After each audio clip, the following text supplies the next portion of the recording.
Tout ce qu'on peut nommer dans les cieux des cieux ne vient qu'au Père des cieux des cieux. Tout ce qu'on peut nommer dans les sept cieux ne revient de droit qu'à Christ. Autorité, souveraineté, domination, puissance. Avant de prendre le Zacharie 4, hein, excusez-moi, avant de prendre la Bible, on va d'abord parler de Moloch. Hein. C'est qui Moloch? Hein, avant qu'on parle, parce que là on va maintenant parler de divinité, on va parler de ceux qui ont fait tomber le peuple israélite. Pourquoi je le dis? Parce que les panafricanistes, même que les Européens, les chrétiens européens, les chrétiens mexicains, peu importe, ils disent oh, Dieu a rejeté Israël. Mais dites-moi, comment ça se fait? Sophonie 3 parle du temps de la fin d'Israël. L'Éternel dit dans Sophonie 3, je vais te rétablir. Dites-moi aussi, vous les chrétiens qui disent, ah, l'Éternel a rejeté Israël. Mais dites-moi, comment ça se fait? Le Dieu que vous priez dans le catholicisme, c'est la déesse des eaux. Dites-moi encore, vous les panafricanistes, vous ne savez pas? Le Dieu Moloch, c'était un Dieu du peuple noir. Vous ne savez pas ça? Mais on va entrer dans le vif du sujet. Qu'est-ce qu'on nous dit? Avant de prendre la Bible, on va prendre, après par la suite, on va prendre Zacharie 4. On va commencer par Zacharie 4. On va descendre. Zacharie 4, on va descendre. Excusez-moi. Là, quand je vais finir de définir c'est qui Moloch. Moloch, c'était un dieu cananéen. Vous allez me dire, mais c'est qui cananéen? Je vais d'abord prendre, avant de définir c'est qui. Avant de définir Moloch, on va prendre c'est qui Cananéen. Cananéen, c'est qui? Cananéen, c'est un peuple noir. Cananéen, les Cananéites, ce sont des noirs. Maintenant, on va prendre Genèse 10, 7 à partir de 7, qui nous dit, les fils de... Non, les fils, on va prendre Genèse 6. Hein, Genèse 10, 6 qui dit, les fils de Cam furent Couche, Misraïm, Pout et Cananéen. Donc, il est dit, Cananéen est le quatrième fils de Cam. Donc, Cananéen est noir. D'accord? Cananéen est noir. On nous fait comprendre aussi que Misraïm, qui veut dire Égypte, et les Égyptiens sont noirs parce que les Égyptiens descendent de Cam. Vous comprenez? Maintenant, on nous fait comprendre le dieu Moloch, c'était un dieu cananéen. Donc, le dieu Moloch, c'était un dieu du peuple cananéen qui sont des noirs, donc du peuple noir. Vous comprenez? Bien, on nous dit Moloch ou Molech est une divinité dont le culte était particulier dans la région de Canaan. La région de Canaan, c'est où se trouvent les noirs. Selon la tradition biblique, il apparaît dans un contexte lié à des sacrifices d'enfants par le feu. C'est ce que nous voyons avec le vaudou. Hein? Dans le royaume de Dahomey, on coupait les têtes des enfants et on les brûlait. Vous voyez? Même dans le royaume de Dahomey, on brûlait les femmes et on brûlait les hommes. Afin de faire des sacrifices à Liba. Hein? Liba, c'est la même chose que Astarté. Hein? Liba, afin de faire ceux qui faisaient le culte des ancêtres, ceux qui font le culte des ancêtres, ils font du vaudou. On sait tous que le vaudou, c'est Mami Wata. Bien. Hein? Dans le vaudou aussi, Astarté aussi, on fait aussi des sacrifices. Aphrodite aussi, qui symbolise aussi Ishtar, on fait des sacrifices. On va parler de ça avec le temps. Pour l'instant, je vais d'abord on va parler de Moloch. Et dans la deuxième vidéo, on va parler de Ishtar ou Astarté. Donc Moloch, on nous dit Moloch, c'est qui? Moloch est généralement compris comme le nom d'une divinité. Cependant, l'existence d'un dieu spécifique nommé Moloch a été mise en doute par de découvertes archéologiques qui jettent un autre sens dans la lecture de l'hébreu ancien. Donc, on nous fait comprendre que Moloch a bel et bien existé parce que archéologiquement parlant, scientifiquement parlant, on a trouvé des vestiges de Moloch. Donc, tous ceux qui disent « Oh, la Bible, c'est faux », mais le dieu dont on parle dans la Bible qui s'appelle Moloch, hein, le démon dont on parle dans la Bible qui s'appelle Moloch, on a trouvé des preuves archéologiques. Donc je poursuis. Donc la Bible ne peut pas être faux. Hein? Les Écritures ne peuvent pas être fausses. On nous dit quoi encore? Il n'y a à ce jour aucune inscription faisant mention de ce dieu. Mais on nous dit que, ils ont... cependant, l'histoire d'un dieu spécifique, le mot Moloch a été mis en doute par des découvertes archéologiques. Mais on nous dit ça a été mis en doute, excusez-moi, on nous dit que ça a été mis en doute, d'accord, ça a été mis en doute, mais néanmoins, les sacrifices humains, le royaume de Dahomey faisait ça. Pourquoi je le dis? Parce que les Cananéens, ce sont des noirs, les Égyptiens sont noirs, selon la Bible, Genèse 10, 6, donc, le culte de Moloch, c'était fait par des noirs, ce sont des noirs qui faisaient le culte de Moloch, si vous ne savez pas ça, vous comprenez?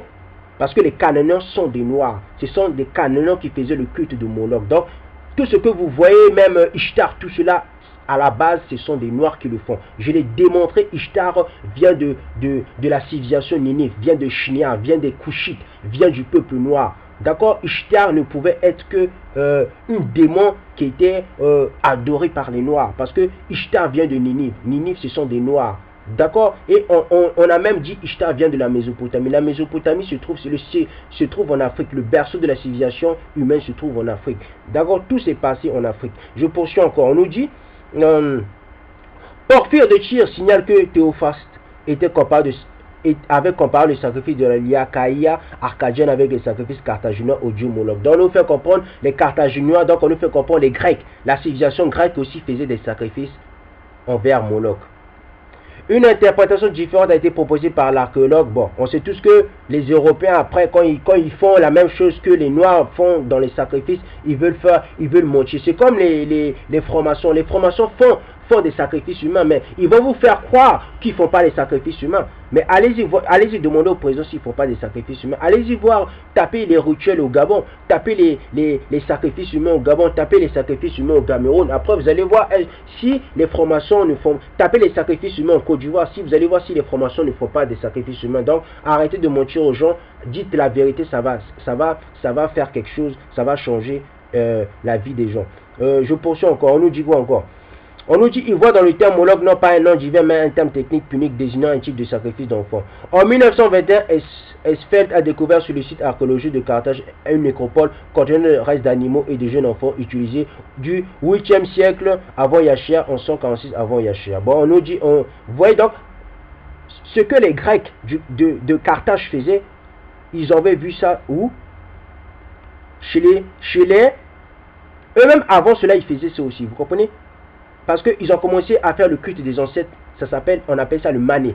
Ils ont commencé à faire mané en 400 ans avant ce faux Jésus-Christ. Vous comprenez? Bien. Je poursuis encore.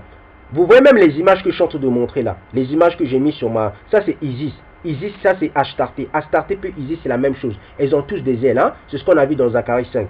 Ça, c'est Moloch. Hein? Moloch. Vous comprenez, ça c'est Moloch. Je poursuis. On nous dit aussi, des stèles portent l'inscription Melk qui n'interprète ni comme roi, ni comme le nom d'un dieu, mais qui lui a en sujet l'idée de Moloch pourrait être le nom du sacrifice par le feu, non celui d'un dieu. Donc nous voyons, il faisait des sacrifices de feu. C'est ce qu'aussi le royaume de Dahomey, c'est ce qu'aussi mes frères noirs togolais et nigériens font. D'accord, dans le culte du vaudou, on fait aussi des sacrifices humains parce que le royaume de Dahomey, c'est ce qu'il faisait. Et c'est ce que, même dans l'histoire, dans la tradition du vaudou, on nous explique Mami Wata, c'est une prostituée. Mami Wata, c'est une traînée, si vous ne comprenez pas cela. Donc, ne vous étonnez pas si les Nigériens, les Togolais, les Béninois aussi, ils sont en train de souffrir. Notre soeur, notre cousine égyptienne, béninoise, togolaise, sont en train de souffrir, se prostituer parce que leurs frères, ils aiment ça. Ils aiment des prostituées, vous comprenez? Donc si tu ne respectes pas ta femme, je ne vois pas pourquoi tu ne vas pas respecter, je ne vois pas en quoi tu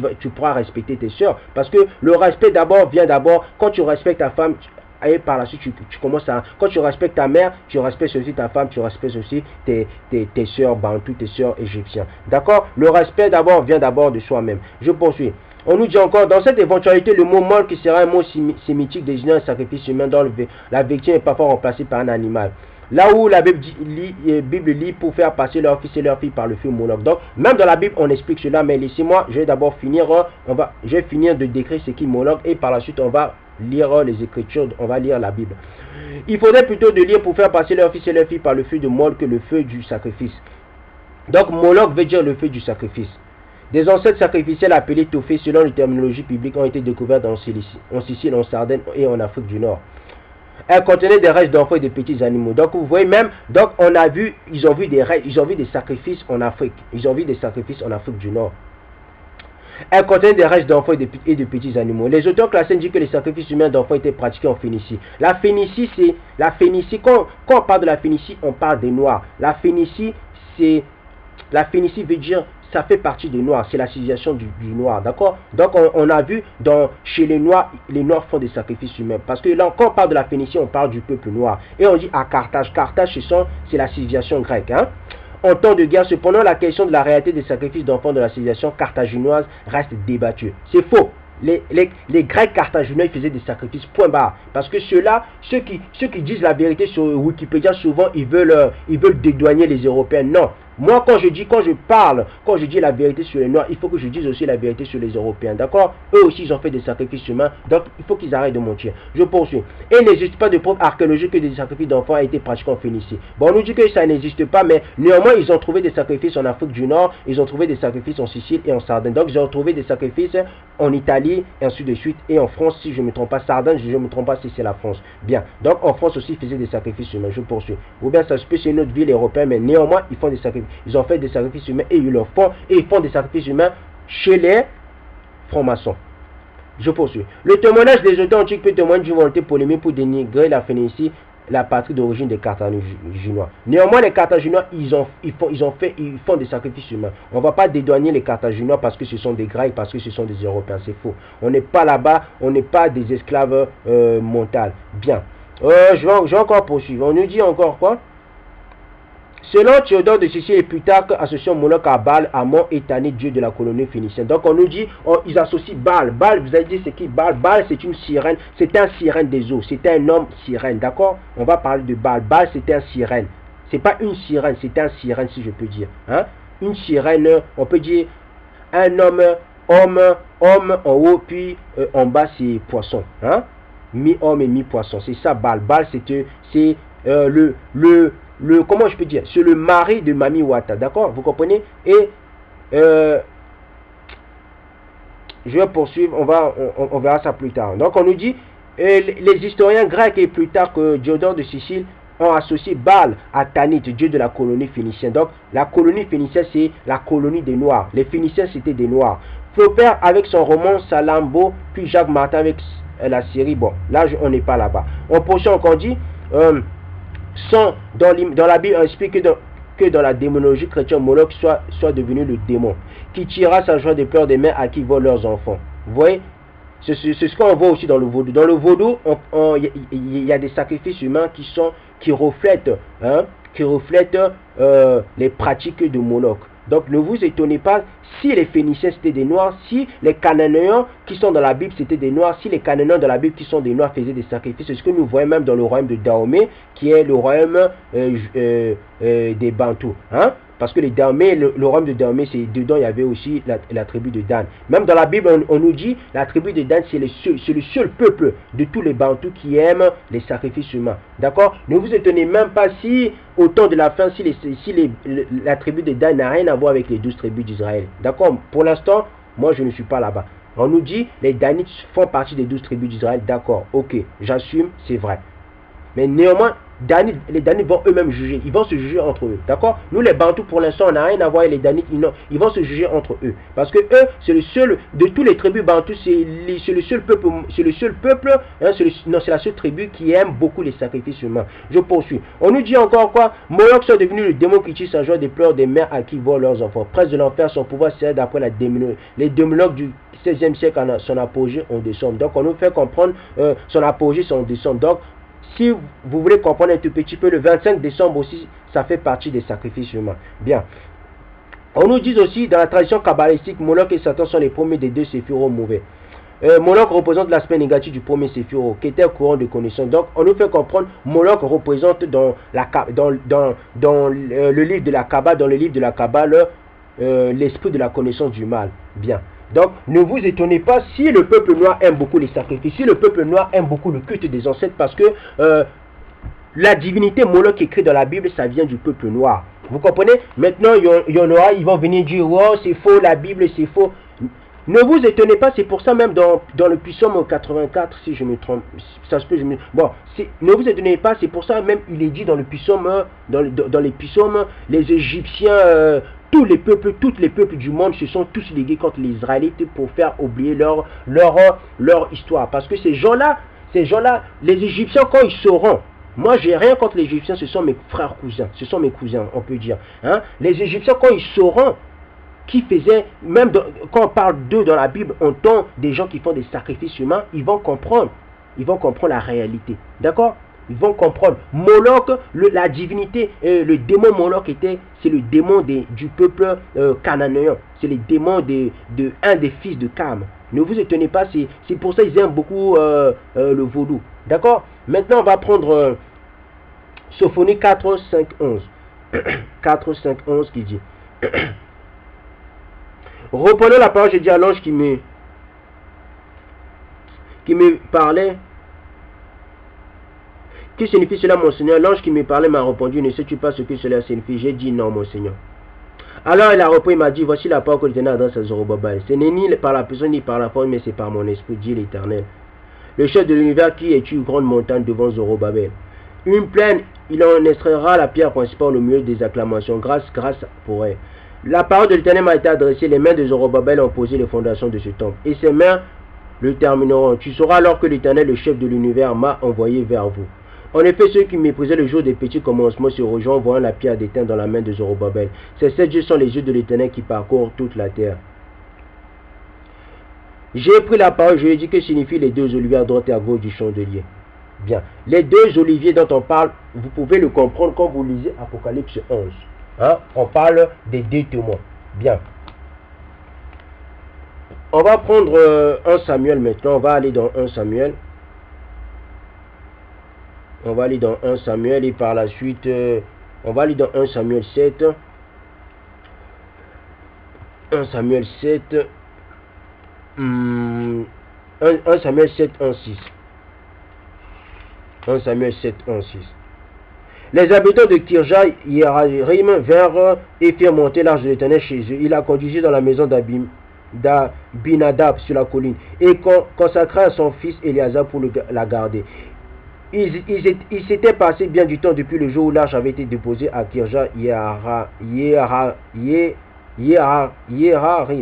20 années avaient passé, alors toute la communauté d'Israël poussa des gémissements vers l'Éternel.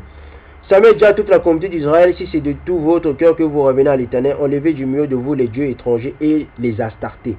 Donc vous comprenez, dirigez votre cœur vers l'Éternel et servez-le lui seul, il vous délivrera alors de l'oppression des Philistins. Les Israélites enlevèrent du milieu de les Baals et les Astartés servirent l'Éternel seul. Samuel dit, rassemblez-vous tout Israël à Mitzpah et je prierai l'Éternel pour vous. Et ils se rassemblaient à Mitzpah et puis puisèrent de l'eau et le versèrent devant l'Éternel. Ils gênèrent ce jour-là en disant, nous avons péché contre l'Éternel. Samuel jugea les Israélites à Mitzpah. Vous comprenez? Bien. Là dans ce passage, qu'est-ce qu'on peut comprendre? Je vais d'abord prendre Genèse 10. On a vu les Cananéens, c'était des Noirs. On a vu les Cananéens, on a vu le démon Moloch qui était adoré par les Cananéens. Les Cananéens étaient adorés par le peuple noir cananéen. C'était un démon du peuple noir, donc du peuple cananéen. Nous allons aussi voir le Astarté dont nous parlons, c'est Isis. Vous allez me dire, mais qu'est-ce qu'il raconte? On va prendre Genèse 10. Genèse 10. Je vais d'abord prendre Genèse. On va prendre Genèse 10. Genèse 10, 13 et 14. Qu'est-ce que ça dit? Il dit, Misraïm eut pour descendants les Ludim, les Anamim, les Abim, les Naphtuim, les Patruzim, les Kazluim, dont issus les Philistins et les Kaphtorim. Donc, il est dit, Misraïm qui veut dire Égypte.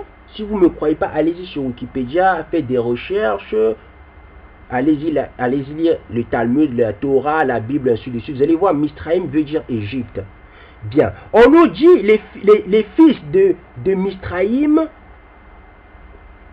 il y a les Philistins. Donc, on nous fait comprendre les Philistins, ce sont des fils de Misraïm. Donc, on nous fait comprendre les Philistins, ce sont les Égyptiens. Vous comprenez? Maintenant, on a bien vu, laissez-moi un peu le temps, excusez-moi. On a bien vu, les Philistins, ce sont les Égyptiens, n'est-ce pas? Puisque les Philistins, ce sont des enfants de Misraïm. Donc, les Philistins, ce sont les Égyptiens. C'est pour ça, dans Psaume, il est dit dans Psaume, les Égyptiens, toutes les nations se sont tous ligués contre les Israélites. Pourquoi? Jusqu'à maintenant, le panafricanisme veut tous. Ce qui s'est passé avant, c'est ce qui s'est passé maintenant. Le panafricanisme veut tous nous mélanger avec tous les Noirs. Pourquoi? C'est ce que Psaume disait. Quand toutes les nations se liguent contre les Israélites, mais ils cachent qui sont les vrais Israélites. Allez-y dire aux panafricanistes, le peuple bantou, c'est le peuple israélite. Ils vont vous dire c'est faux. Ils vont vous dire, oui, la première religion, ou bien les premières coutume du peuple noir, c'était Isis. Mais c'est faux. Pourquoi c'est faux?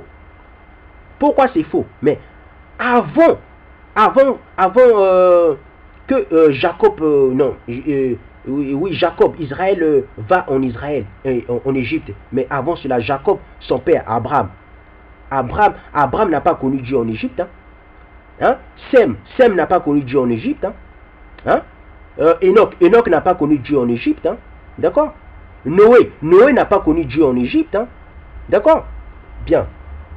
Je vais terminer avec Samuel 7, 1, 6. Donc, on a vu les Philistins, ce sont les Égyptiens. On a vu les Philistins descendent de Misraïm. Misraïm, c'est l'Égypte. Donc, on a vu les Philistins, ce sont les Égyptiens. Donc, quand Samuel 7, à partir de 3, dit, Samuel dit à toute la communauté d'Israël, si de tout votre cœur que vous revenez à l'Éternel, enlevez du milieu de vous tous les dieux étrangers et les Astartés. Donc, on nous fait comprendre, le peuple bantou aimait, le peuple israélien aimait les dieux. Celui qui aime les dieux, il aime la magie. Celui qui aime les dieux, il aime le culte des dieux. Le culte des dieux, c'est la magie, si vous ne savez pas cela. Et on nous fait comprendre encore, hein, enlevez du milieu de vous tous les dieux et les Astartés. Donc, on nous fait comprendre qu'il faut enlever Astarté. Mais Astarté, c'est qui? Dans la deuxième partie, donc dans la deuxième vidéo, on va voir ce qui Astarté. Donc, cette première partie, on a vu ce qui Moloch. Moloch, c'est la divinité des Cananéens. C'est la divinité du peuple noir, du peuple cananéen, parce que les Cananéens sont des noirs. D'accord? Cananéen, c'est le quatrième fils de Cam. Donc, Cananéen est noir. Et les vrais Égyptiens antiques sont noirs, puisque Cam, leur père Cam est noir. Cam veut dire noir. D'accord? Bien. Quand veut dire bouillon, brûlé, ça veut dire noir. C'est comme les Égyptiens. Les Égyptiens veut dire visage brûlé, ça veut dire noir. Bien, c'est la même chose. Donc, Canaïen était noir. Donc, la divinité de Moloch, c'était le démon de Moloch, le démon qui était adoré dans la Bible, c'était adoré par le peuple cananéen. On nous fait voir aussi, on nous dit, hein, les Astartés, dirigez-vous votre cœur vers l'Éternel et servez-le lui seul. Il vous délivrera alors de l'oppression des Philistins. Les Israélites enlevèrent du milieu de les Baals et les Astartés servaient l'Éternel seul. Donc, on nous fait comprendre dedans, dans ce passage aussi, les Astartés, c'est la divinité des Philistins. Donc, c'est la divinité des Égyptiens. Donc, ne vous étonnez pas si la plupart des panafricains disent repartons au culte de nos ancêtres. Pourquoi? Parce que ils n'ont jamais oublié les sacrifices humains. Ils n'ont jamais oublié, au plus profond d'eux-mêmes, sans savoir qui ils sont. Ils n'ont jamais oublié Astarté vient de l'Égypte. Ils n'ont jamais oublié Moloch vient de l'Égypte. Ils n'ont jamais oublié Mami Wata vient de l'Égypte. Ils n'ont jamais oublié Mami Wata, c'est une prostituée. Selon même la tradition Yoruba, selon même la tradition nigérienne. Asta et Mami Wata, c'est une prostituée. Donc, ils n'ont jamais oublié. C'est pour ça la plupart de leurs sœurs se prostituent. C'est pour ça même la plupart des Bantous nigériennes et même que la plupart des Égyptiens nigériens se prostituent. Parce que eux, pour eux, la prostitution, c'est rien du tout. D'accord? Parce que si pour eux, la prostitution, c'est rien du tout, c'est normal. Pourquoi? Parce que leur Mami Wata, c'est une prostituée. Ils adorent Mami Wata. Donc, il ne peut adorer qu'une prostituée. Il ne peut que aimer que des femmes prostituées. Il ne peut que faire prostituer leur sœur parce que ils aiment une prostituée. Donc celui qui aime une prostituée, il aime faire prostituer ses sœurs. D'accord? Bien. On nous fait comprendre encore quoi? On nous fait comprendre la divinité Baal, la divinité Astarté et la divinité Baal et la divinité Astarté vient de l'Égypte. Pourquoi? Parce que Baal et Astarté viennent des Philistins. Les Philistins, ce sont des Égyptiens. Donc ne vous détrompez pas. Donc, quand on dit les Philistins, ce sont les Égyptiens, d'accord? Tous ceux qui parlent, oui, à Jacob est descendu en Égypte, mais ils oublient, ces mêmes gens-là, ils oublient les Philistins, ce sont des Égyptiens, d'accord? Ok. Bien. On va maintenant prendre Jérémie. On va prendre Jérémie. Donc, on a vu les Philistins, les Égyptiens ont pris Astarté. D'accord? Ne vous étonnez pas si Isis, c'est Astarté. D'accord? Parce que dans la Bible, Isis, c'est Astarté. Donc, parce que Astarté, c'est les démons, les divinités des Philistins, donc les divinités des Égyptiens. Ne vous étonnez pas si Ramsès a accepté, avant qu'il meure, le culte de Isis, parce que